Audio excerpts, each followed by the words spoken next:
proceeded with.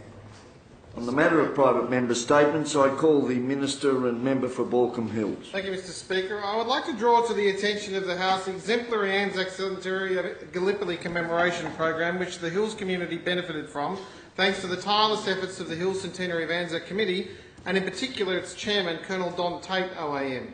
In the first official report on the landings in Gallipoli to reach Australia, writer Charles W. Bean described the bravery of the Anzacs who swiftly and defiantly traversed the steep terrain of the peninsula. For the covering force seizing the ridges around the landing, he said, quote, "Each ridge was higher than the last, and each party that reached the top went over it with wild cheers," unquote. For those of us today who benefit from their sacrifice, the challenge is different. There's always the risk that as time passes, we will leave the memory and appreciation of their service behind.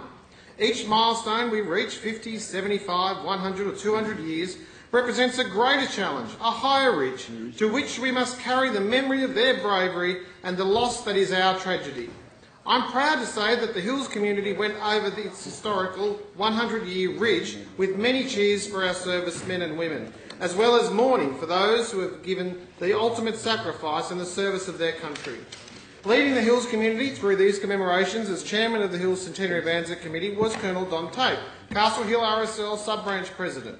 I would like to thank Colonel Tate in particular for his organisational skills and the support of Major General Warren Glennie AO, President of the Castle Hill RSL. The Hills community is greatly appreciative of their service in every capacity.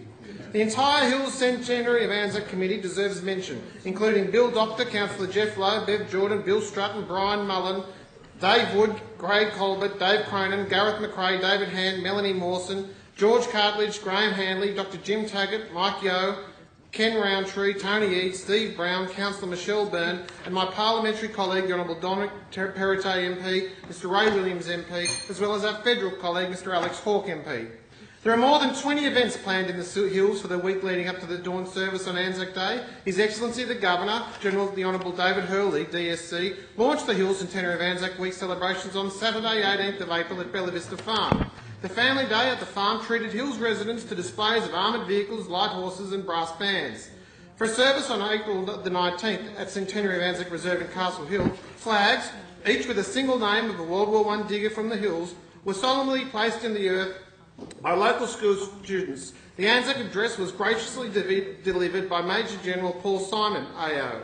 Many other great events were enjoyed by the Hills community. Students benefited from a visit by the NAM bus, featuring an extensive collection of Vietnam War memorabilia. Writing prize winners enjoyed a civic lunch organised by students. The Castle Hill RSL provided a Centenary of Anzac Gallipoli Lego display curated by the Powerhouse Museum. Rain was the only hindrance to a Centenary of Anzac Day golf day at Muirfield Club raising money for legacy, and also a synchronised pyrotechnics display accompanied a recital of Tchaikovsky's famous 1812 Overture performed by the RSL Youth Orchestra, which is now planned for later in the year. Among its many other contributions, Colonel Tate directed the stage show Gallipoli Letters. The show featured Hills residents in lead roles and was narrated by Hills resident 2CH broadcaster Gareth McRae OAM. On the eve of Anzac Day, veterans from the Hills Show attended Anzac services at schools across the Hills. There's no denying that the full narrative of the Anzac legacy is often understated in our schools, and while Gallipoli is certainly the best well-known aspect of the Anzac story, the efforts of Australian soldiers on the Western Front, be it in Villers-Bretonneux, Ypres or Passchendaele, played just as a significant role in shaping our national values and spirit. Equipping our youth with the whole of the Anzac narrative will enable them to pass on those values to their younger peers. In turn, this ensures our next generation will be able to meet the next commemorative challenge, the next temporal ridge that comes getting higher, with dignity and pride in the Anzacs and all they represent. All these events organised by the Hills Centenary of Anzac Committee cannot be praised highly enough for meeting this challenge. I commend the Hills Centenary of Anzac team to the Parliament. Mr Deputy Speaker. Parliamentary Secretary in reply. Mr Deputy Speaker, I wanted to firstly say how delighted I am that the member for Baulkham Hills has been returned to the Parliament, and I'm also very delighted on his new elevation to the Ministry. I remember when he came to Kyman to meet with my RSL, and they were so appreciative of the fact that he was a serving personnel, and was someone who was able to talk about his time with those diggers, and I know that they greatly appreciated that. The Minister mentioned Legacy in his contribution, and they are, of course, a great organisation that play a very important role, as they did raising and assisting to raise my father and his two younger brothers as a result of my grandfather's death as a result of war-related injuries. So I commend your comments. I know that for you this ministry is not just a job, it is a passion, and you can see that in the contribution you have made, not only to the Veterans community as a Member of Parliament, but now in this very privileged position as a Minister to commemorate what is an important time in our nation's history. Congratulations.